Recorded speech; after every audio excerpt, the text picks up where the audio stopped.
ये लेक्चर हमें प्रोफेसर उर्मी मारक ने बना के दिया है। हमने इसके बाद में इसमें काफ़ी सारी तब्दीलियां की हैं, लेकिन हमने उनका नाम अभी भी छोड़ा हुआ है क्योंकि उनका कंट्रीब्यूशन इसमें हम कम नहीं है। ये लेक्चर केवल एपिडेमियोलॉजी से रिलेटेड रखता है इस कोविड-19 के बारे में। ये जॉन हॉपकिंस की एक रिपोर्ट आई थी जिसमें उन्होंने 3 पैमानों के ऊपर इस पूरे कोविड-19 आउटब्रेक को इंडिया के पर्सपेक्टिव में बताया था। एक ऑप्टिमिस्टिक था, एक पेसिमिस्टिक था और एक बहुत ही हाई, मतलब कि बहुत ज्यादा इस देश में फैलेगा। उसके अनुपात में अगर हम देखते हैं, डेट वाइज नीचे के पैमाने लिखे हुए हैं। ये चलता है पीरियड लगभग, ये पीरियड चलता है लगभग, अगर हम इसके पीक्स को ले लें यहाँ तक, ओके, 25/6/20 तक, 25/6/20 तक।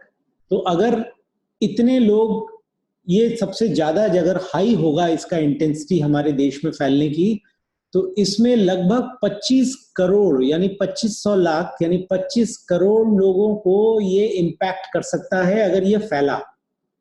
अगर ये बात अच्छी नहीं है या सही नहीं निकली तो दूसरा अपॉर्चुनिटी जो इन्होंने दिया है वो 20 करोड़ की प्रेडिक्शंस है कि 20 करोड़ हिंदुस्तानियों को ये फैल सकता है। तीसरा प्रेडिक्शन है कि केवल 10 करोड़ हिंदुस्तानियों को फैल सकता है। तो अब हमें किस ग्रुप में ये फॉल करेंगे ये तो समय बताएगा। ये सारे एसिम्प्टोमेटिक हो सकते हैं, अस्पतालों में भर्ती मरीज हो सकते हैं, या फिर सिम्प्टोमेटिक हो सकते हैं।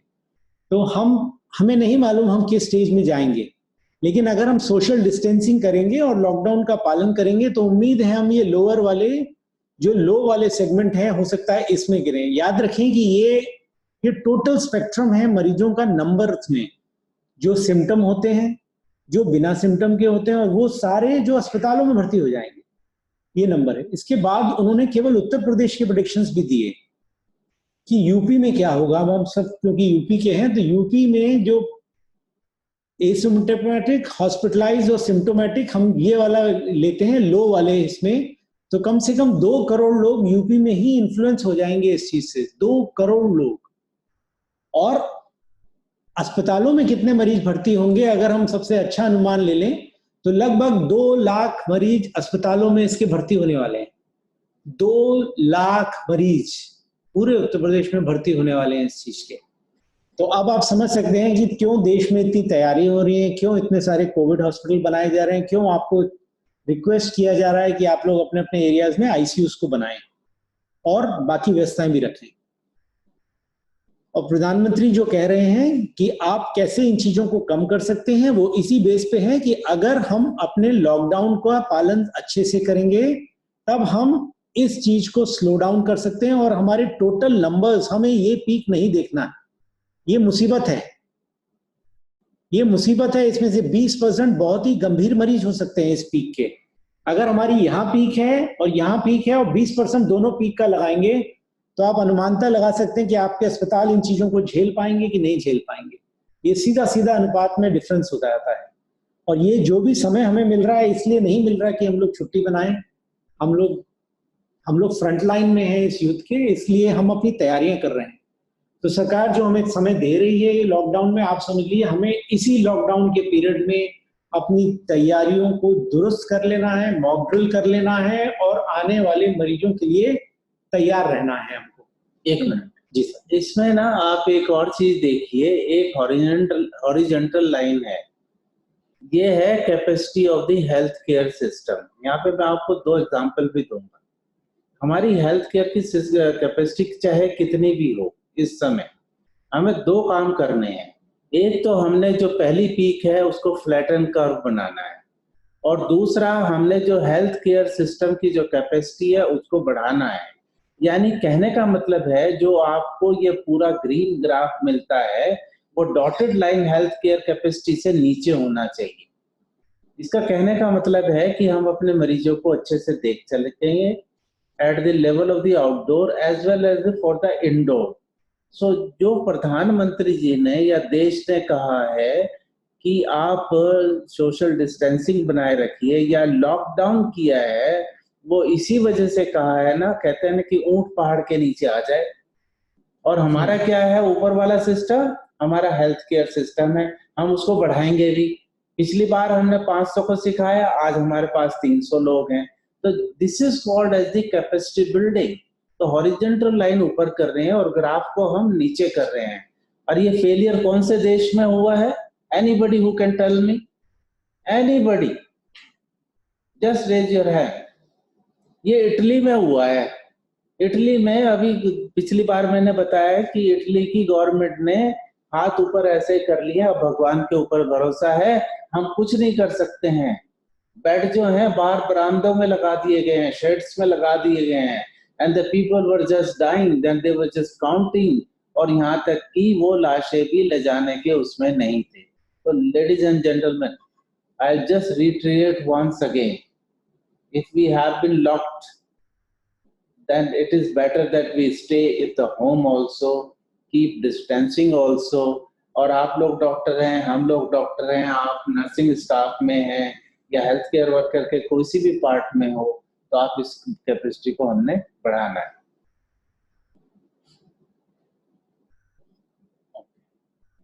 अभी इसके लिए कोई वैक्सीन नहीं बना है, कोई ट्रीटमेंट डिफाइंड वैक्सीन के लिए प्रिवेंटिव एस्पेक्ट्स नहीं देता है, ठीक है।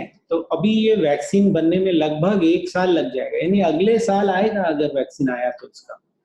तो कोई बचाव नहीं है, प्रिवेंशन ही बचाव है इस वक्त, इसलिए लॉकडाउन का पालन करना जरूरी है। इसकी स्टार्ट हुई 31 दिसंबर 2019 में। WHO चाइना कंट्री ऑफिस ने इन्फॉर्म किया गया कि वुहान सिटी हुबई में ये आउटब्रेक हुआ है। 7 जनवरी 2020 में इसको नोवल कोरोना वायरस का लेबल किया गया। COVID-19 was isolated and identified as a positive for these Chinese authorities by the Chinese authorities। On 31 जनवरी में इंडिया में सबसे पहला केस केरला में रिपोर्ट किया गया 31 जनवरी, और आज है 31 मार्च। 31 जनवरी से लेकर 31 मार्च तक आते आते हम लगभग 1000 प्लस केसेस ऑलरेडी हो चुके हैं, और लगभग 30 के आसपास मौतें, आई थिंक अराउंड 25 to 30 के आसपास डेथ्स हो चुकी हैं। अगर ये नंबर्स तेजी से बढ़े तो हमारे लिए, हमारे हेल्थ केयर सिस्टम को कोप करने की क्षमताओं में बहुत ज्यादा शक है हमें कि हम कर पाएंगे इनको इतना कोप, अगर नंबर्स बहुत ज्यादा आए तो। ये पूरा स्प्रेड है पूरे वर्ल्ड में, ये समझ लीजिए हो रहा है, एक्सेप्ट अंटार्कटिका छोड़ दूं तो मेरे ख्याल से सभी जगह ये फैल गया है, सब जगह पूरे विश्व में फैला हुआ है। तो कोई अपने आप को इससे अछूता ना समझे, ये सबको हिट करेगा। ये 7 कोरोना वायरसेस के, ह्यूमन कोरोना वायरसेस के सीक्वेंस में आता है। इसको SARS-CoV-2 COVID-19 बोला जाता है। ये रिस्क ऑफ इन्फेक्शन उन लोगों में फैलता है जैसे कि आपको ये इंडिविजुअल को हुआ है, और ये फिर आपको एक दूसरे लोगों में, जैसे कि ये हेल्थ केयर सिस्टम से एसोसिएटेड ये सारे लोग हैं, इनके पास ये आएंगे और ये इनसे फिर ये फर्दर स्प्रेड होने के रिस्क बढ़ेगा, और फिर ये हेल्थ केयर सिस्टम एक लेवल तक रोक पाएगा इन चीजों को। और जब ये इतना उससे भी ज्यादा फैलेगा, जब हमारे हेल्थ केयर वर्कर्स को भी इन्फ्लुएंस होगा, तो आप समझिए कोई बैरियर नहीं है, ये निरंतर सबको फैलेगा। इसलिए ये नंबर करोड़ों में जा रहा है। फिर उन करोड़ों में से 20% होंगे जो गंभीर होंगे, और उनमें से 5% ऐसे होंगे जो आईसीयूज में होंगे, जिनको हम सारी क्षमताओं के बावजूद भी शायद बचा नहीं पाए। स्प्रेड ऐसे होता है कि ये यूजुअली जब आप खांसेंगे तो ये माना जाता है कि जो बड़े ड्रॉपलेट पार्टिकल्स होते हैं वो 6 फीट के दरमियान पे गिर जाते हैं। इसलिए जब आप खांसे या आपको जुकाम हो तो कृपया करके मास्क लगाने का आदेश आपको या आग्रह जरूर किया जाता है।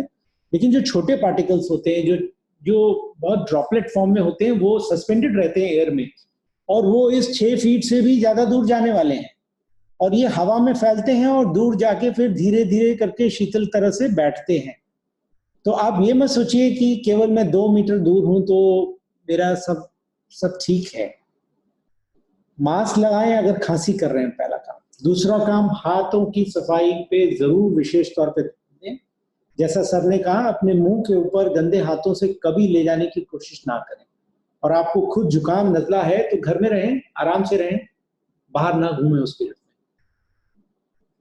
इसका एक रिप्रोडक्टिव नंबर होता है, वो नंबर होता है कि एक इंसान जो पॉजिटिव है वो कितने और इंसानों को पॉजिटिव कर सकता है या फैला सकता है। तो अगर आप इसको कंपेयर करेंगे तो सबसे ज्यादा स्पेनिश इन्फ्लुएंजा में हुआ था 1918 में, इसका आरओ नंबर था 5.3, उसके मुताबिक अगर हम कोरोना वायरस को देखते हैं तो इसका नंबर 1.4 टू 2.2 है। क्वेश्चन मार्क इसलिए लगा है क्योंकि ये अलग अलग कंट्रीज के डाटा में वेरिएशन आ रहा है। इटली में ये देखेंगे तो ये 5 के आसपास जा रहा होगा, इसलिए क्वेश्चन मार्क लगा दिया, क्योंकि अभी तक हम चाइना से जो रिजल्ट्स आ रहे हैं उन्हीं के ऊपर विश्वास ज्यादा कर रहे हैं कि चाइना ने जो दे दिया हम वो मान रहे हैं। तो ये रेंज 2.2 है, मुझे यकीन है कि ये नंबर 5 से कम नहीं होगा, ये लगभग इसके आसपास जाएगा इसके फैलाव की वजह से। इंक्यूबेशन पीरियड इसका 1 से लेकर 12.5 दिन तक है। मीडियन टाइम जो चाइनीज रिजल्ट्स में आया है वो 5.6 या 5 to 6 डेज के बीच में आता है। मोड ऑफ ट्रांसमिशन इसका ड्रॉपलेट्स के थ्रू होता है, spread by affected individuals, contact with patient respiratory secretions, contaminated equipment surfaces. Transmission is from human to human and currently no available treatment or vaccination is available, only prevention and more prevention. Social distancing जैसा कि बताया गया ये apply सबको करना है, 6 feet की दूरी बनाए रखना है अपने और दूसरे के दरमियान में, और अगर आप खांसी कर रहे हैं तो कृपा करके मास्क जरूर पहने। कुछ क्वेश्चन इससे रिलेटेड पूछने हैं तो आप पूछ सकते हैं, नहीं तो मैं अन्यथा अगले सेशन पे जाऊंगा।